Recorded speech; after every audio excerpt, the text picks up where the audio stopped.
बारिश की कमी के कारण बिहार में पड़ा सुखाड़। 17 वैकल्पिक खेती की तैयारी शुरू। 10 जिलों में 60 से 83% तक कम हुई बारिश। बक्सर और किशनगंज को छोड़कर बाकी जिलों में सूख रहा धान। राज्य में केवल 49% तक ही हो पाई है धान की रोपाई।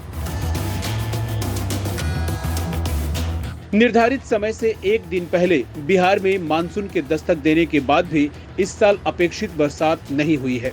लिहाजा बिहार की देहरी पर अब सूखा दस्तक देने जा रहा है। इस मानसून सीजन के दौरान सामान्य से 48% कम बारिश हुई है। 2 जिलों बक्सर और किशनगंज को छोड़ दें तो शेष जिलों में बारिश अब तक सामान्य से काफी कम हुई है। बाकी इन 2 जिलों में भी बारिश सामान्य से 8 से 15% कम है। इस परिस्थिति में अब वैकल्पिक खेती की तैयारी चल रही है। प्रदेश के 10 जिलों में 60 से 83% कम बारिश दर्ज हुई है। इसके अलावा 20 जिले ऐसे हैं जहां 40 से 60 मिलीमीटर के बीच कम बारिश हुई है।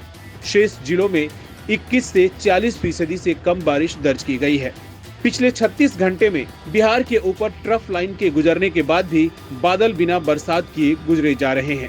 इधर राज्य में कम बारिश होने के कारण धान की खेती प्रभावित हो गई है। अब तक केवल 49% ही धान की रोपनी हुई है। अब तक 442.3 mm बारिश होनी चाहिए थी, जिसमें मात्र 242.2 mm ही बारिश हो पाई है। 28 व 29 जुलाई को बारिश न के बराबर हुई। 30 जुलाई को शाम तक बारिश नहीं हुई थी। इस कारण अब राज्य में सूखे की स्थिति से निपटने के लिए वैकल्पिक खेती पर कृषि विभाग की पहल शुरू हो गई है। राज्य के सभी जिला कृषि पदाधिकारी को इसको लेकर सचेत कर दिया गया है। 17 तरह की वैकल्पिक फसलों की खेती पर जोर देने का निर्देश दिया गया है। पहले से ही वैकल्पिक फसल के तहत आने वाली फसलों के बीज का स्टॉक किया गया है। खाद की उपलब्धता खंगाली गई है। वहीं आकस्मिक फसल योजना के तहत इसके लिए 50 करोड़ रुपए सुरक्षित रखा गया है। सरकार डीजल अनुदान दे रही है। बिहार में सामान्य तौर पर 30 जुलाई तक 494.4 mm बारिश हुआ करती थी। इस अवधि में अब तक केवल 254.8 mm ही बारिश हुई है। सीतामढ़ी में सामान्य से 83%, तो शिवहर में सामान्य से 75%, पूर्वी चंपारण में 70%, सहरसा में 68%, बेगूसराय में 67%, समस्तीपुर और सारण में 66%, मुजफ्फरपुर में 65%, नालंदा में 61% और गोपालगंज में 60% कम बारिश दर्ज की गई है।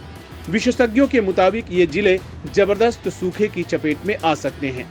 यहाँ खेती की स्थिति केवल भूजल पर जा टिकी है।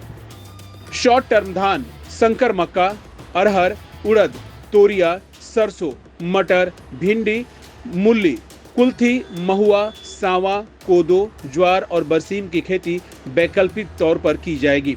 आकस्मिक फसल योजना के तहत किसानों को इन फसलों का बीज दिया जाएगा। इसके लिए पूर्व से 50 करोड़ रुपए की राशि सुरक्षित रखी गई है। 15 अगस्त तक बिहार के कई जिलों में धान की रोपनी होती है। इस कारण कृषि विभाग 15 अगस्त तक बारिश का इंतजार कर रहा है। इसके बाद वैकल्पिक खेती के तहत आने वाली फसलों का बीज किसानों के बीच वितरित करना शुरू कर दिया जाएगा।